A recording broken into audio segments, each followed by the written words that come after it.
Okay. You know, change is impacting us all, this digital transformation.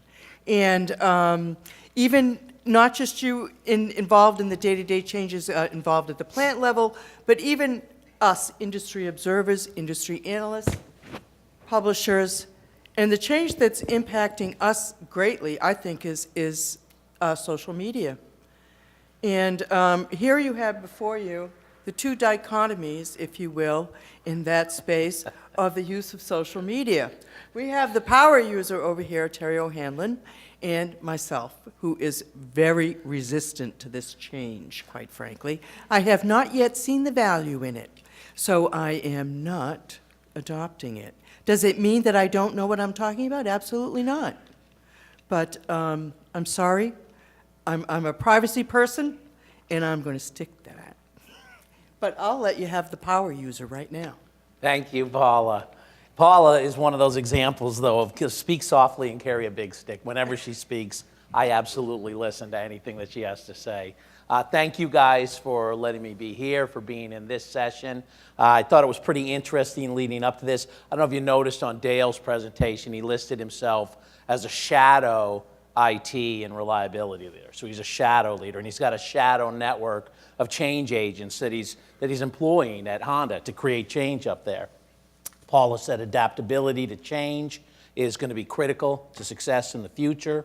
Buy orange juice, I like that. I'm going to remember that for sure. I like that. They actually, at US Sugar at Southern Gardens, they broke our gap analysis tool because we got so excited. We came up with this whole assessment tool and this gap analysis tool. So the closest industrial plant down here in Florida was their plant. So I called Brandon and said, can we come out and try it out? And we couldn't find any gaps. I thought it must be bad, it must be our tool. So you broke our tool, Brandon, thank you very much. So anyway, it's great to be here, great to be talking to you guys about this topic. This conference is just really over the top now with everything that's going on with automation, the convergence of OT, IT, ET, with the convergence of asset management and operations. We're just really excited about everything. I'm gonna shamelessly plug my new book with Ramesh Gulati, 10 Rights of Asset Management. If you have trouble going to sleep at night, just go a chapter at a time and you'll be off in dreamland in no time.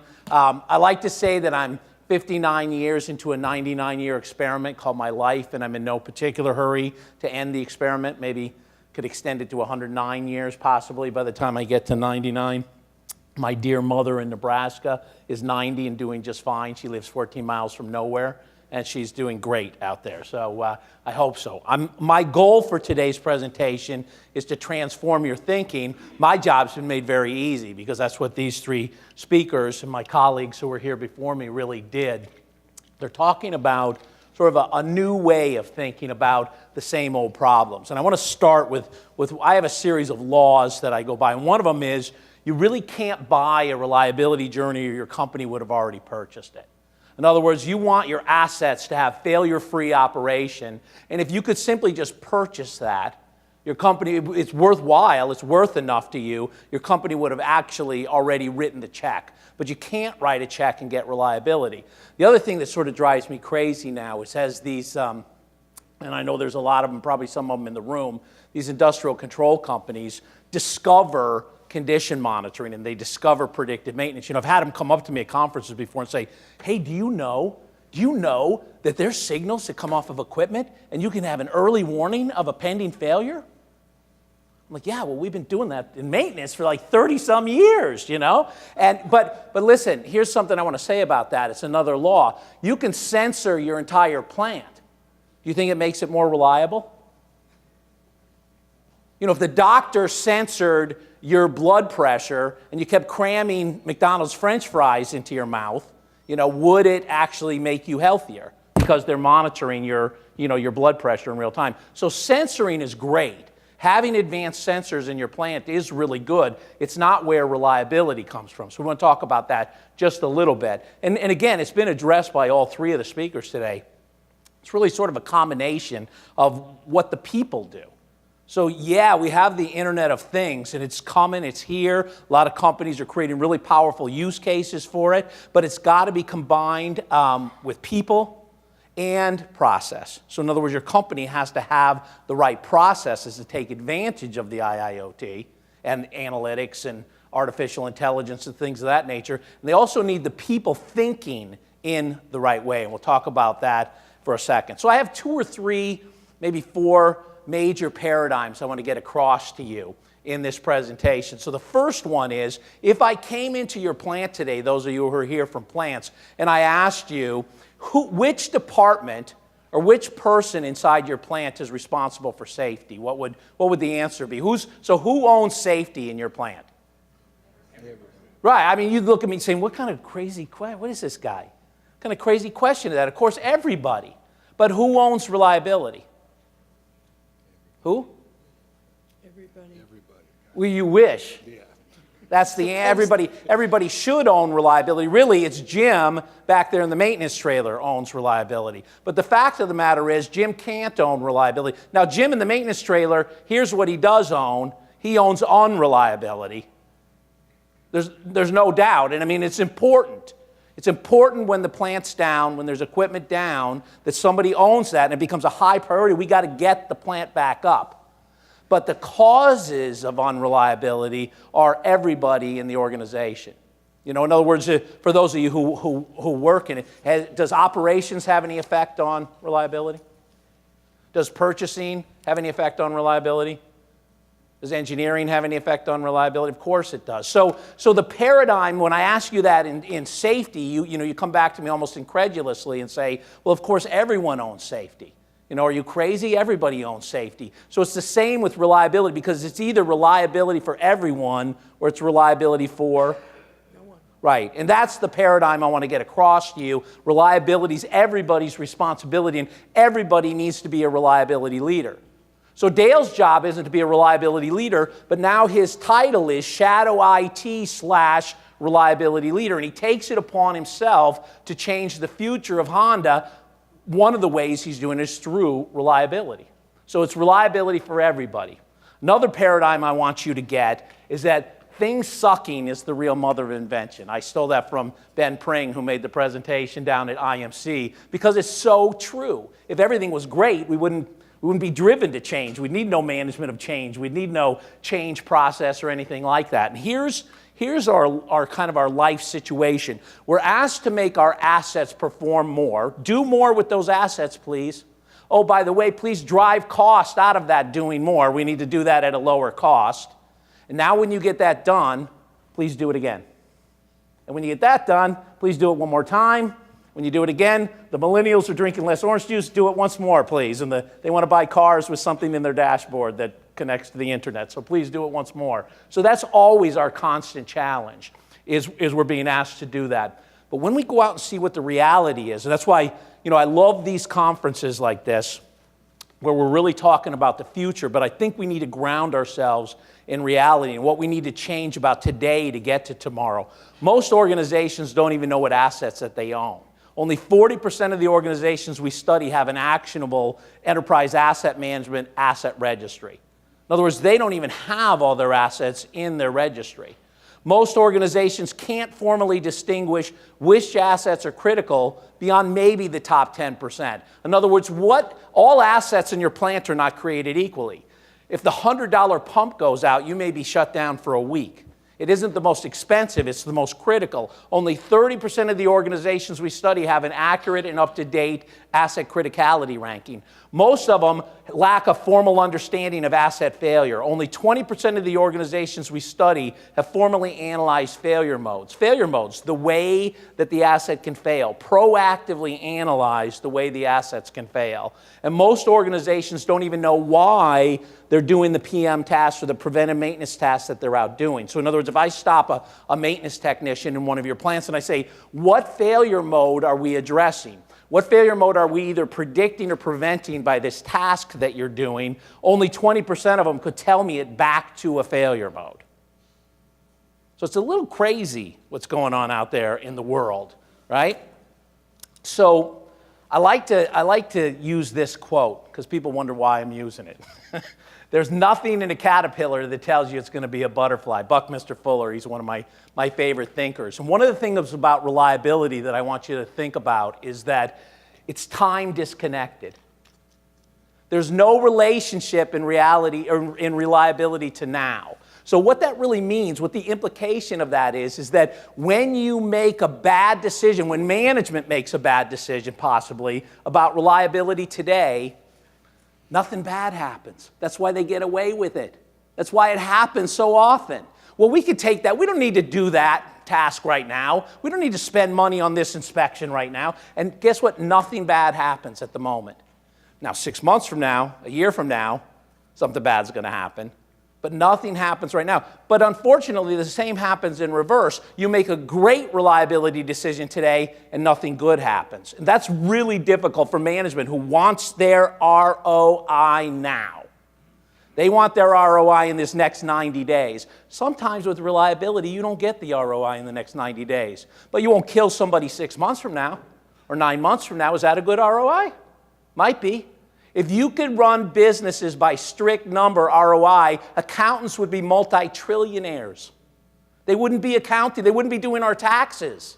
They'd be running businesses. You can't run businesses with numbers only. I liked Paula's slides. We didn't coordinate beforehand. But reliability is a journey of transition. In other words, and so is IoT. And this is why they go together so well. Here's where we are now. Here's where we want to be, and then there's a transition state. It's that transition we need to focus on. How do we manage that transition? And of course, a lot of it's technology. Here we're hearing a lot about security. It's really exciting. We're hearing a lot about technology, but what we're hearing from the three speakers who came before me, it's also about people. We got to get the people to think a little bit differently about all these opportunities that are there, and we've got to make sure we've got rock solid processes to be able to apply this stuff to. You know, there's a new standard out, new from 2014. It's called ISO 55001. I don't know how many people have ever read that standard. Is anybody familiar with ISO 55001? It's really a great standard. You know, it's really talking about managing assets for value and coordinating activities within an organization. Now, it's even more boring than my book. Okay, so if you read that, you will be asleep by chapter 4, no doubt. By paragraph 4, you will be fast asleep. So we boiled it down into 4 things. Aligning objectives, and all that simply means, like I love Jim's statement, would you like to manage centralized maintenance? He said, yeah, providing you give me engineering also, the proviso. Why did he say that? Because there's a direct connection. If engineering's objectives are misaligned with operations objectives, maintenance objectives, other objectives, you're starting to go like that, and somebody's going to end up paying for that. So the asset management is about aligning the objectives of all the different stakeholders, mainly inside but also outside the organization, having a transparent and consistent framework for decision making. How do we make decisions around here? What's important to us? Is it profit? Is it long-term value? Is it safety? Is it reliability? What are our values and how do we make decisions? And do we have a way to clearly understand risk? So did we know Dr. Oz was going to get on television to tell everybody not to drink orange juice? You know, no, we didn't know that, but now we know that, so we can identify that as a risk, and can we come up with some way to overcome that risk? And then can we get beyond the 12-month budget cycle and start to think about a 20-year asset over 20 years?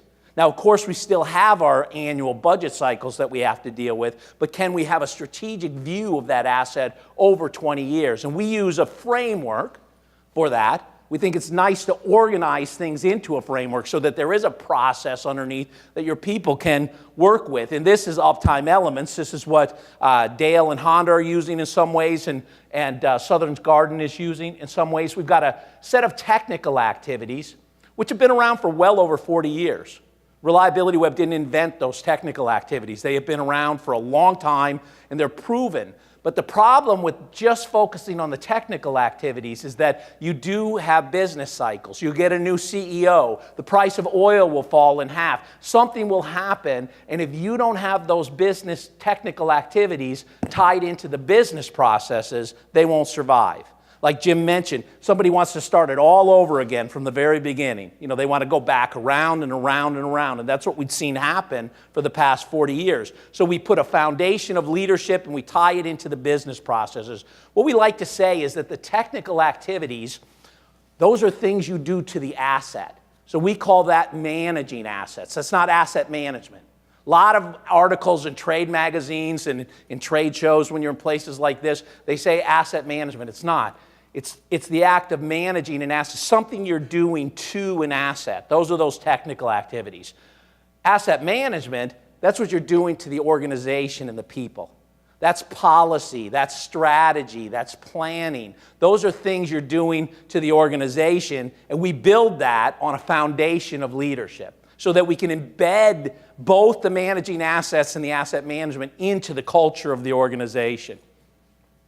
Another paradigm that I want you to get. Best book written on reliability was Sun Tzu, about 5,000 years ago. It was before we were in the publishing business, so I wasn't able to secure the rights for that book, unfortunately. But he said basically, understand your enemy and you'll win the battle. And what our enemy is failure. We need to understand failure. And it turns out it's not that complicated to understand failure. There's 3 different studies. There's the Nolan and Heath study, which is the one that started all this conversation 40 years ago when they studied aircraft component and system failures. And they were able to show that by averaging, every component and every system followed these 6 basic failure patterns. Then they verified it in Sweden, doing an industrial study, and then they verified it in the US Navy. Very, very tight statistics, no matter what population of equipment they did. And what they found out really, the takeaway from this is that random failures, failures that don't have anything to do with time, in other words, it's just as likely to fail here, here, here, here, and here, as it is to fail on some sort of time basis, makes up for 77 to 92% of failures. In other words, time-based, age-related characteristic failures, these 3, are only 8 to 23%. But when we walk into industrial plants, we see that what people are doing in their maintenance tasks are tied to time.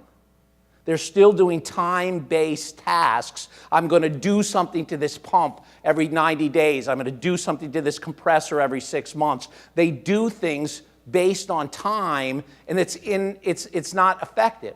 It doesn't work. It's not something that can help. So what's exciting about IoT and digitizing asset performance management is that it addresses these randomness, the random failures, which are the majority of them out there, 77 to 92%. So IIoT does have this incredible capability to help us to get these sensors, because currently a lot of the programs are based on humans walking around collecting that data, and it's very dependent that they're highly skilled and that they know what they're doing when it comes to collecting and analyzing the data. Moving that off to a cloud-based processing artificial intelligence system is really exciting. It really portends a lot of good benefits.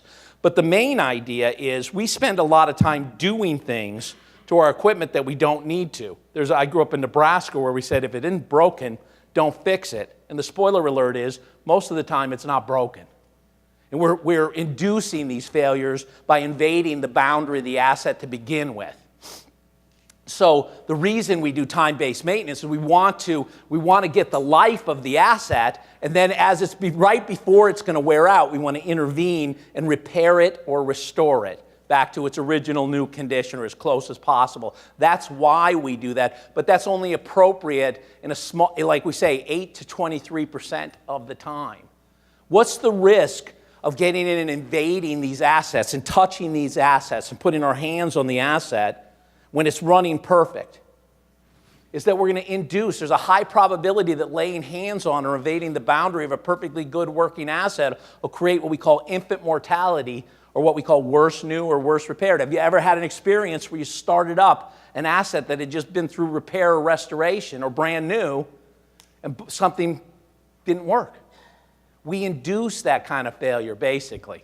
So, one more, and it's a little bit of a geeky technical paradigm, but I want you to understand this, especially in the context of IoT. So this is the P to F curve. What the idea here is that you use sensors to detect a potential failure before it turns into a catastrophic failure. Very common knowledge, the P to F curve. And as you're going down condition monitoring, we usually see the P to F curve, and that's the P point at which a potential failure can be detected all the way down to a potential failure. And we use ultrasound and vibration and oil analysis, advanced things that are beyond pressure, temperature, and flow, advanced sensors to detect that. Now, that's absolutely wonderful. But that's what I say with IIoT. You could sensor the entire plant. You're not going to change the reliability of the plant. Because what happens is, what we want you to do is push to the left of the P to F curve.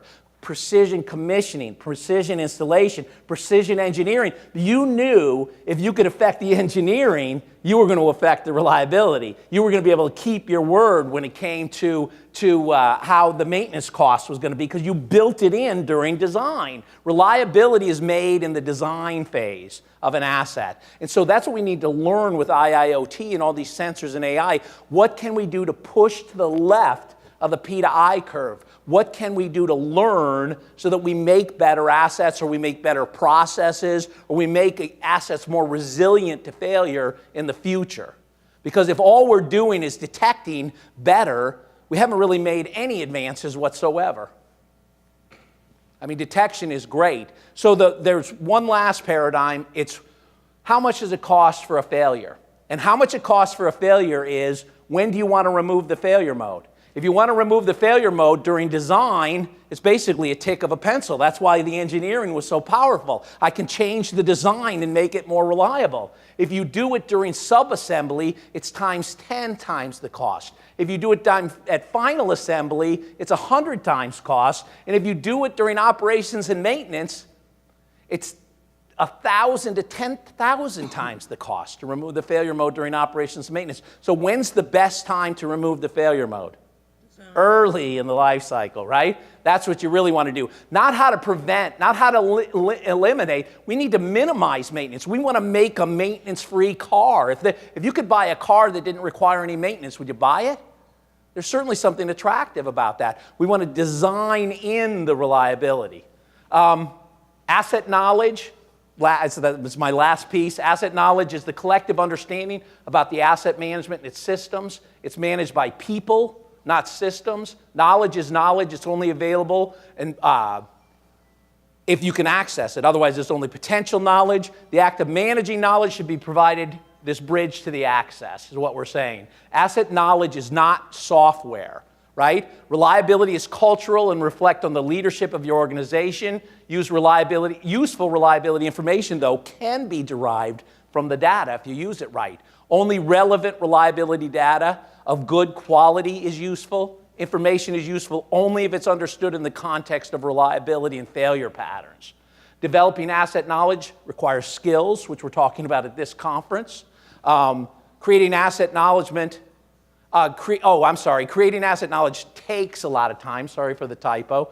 Technologies are needed to augment human decision making. We have a lot of companies here that offer artificial intelligence, machine learning. Those are really powerful and deserve to be looked at while you're here. Hiring educated, skilled reliability leaders and outfitting them with technology is the key to asset performance, but reliability is made in design, so all data should be aimed ultimately at better design. What's in your DNA? You need to take a look at what's in your cultural DNA, what's in your process DNA, and then what's in your technology DNA.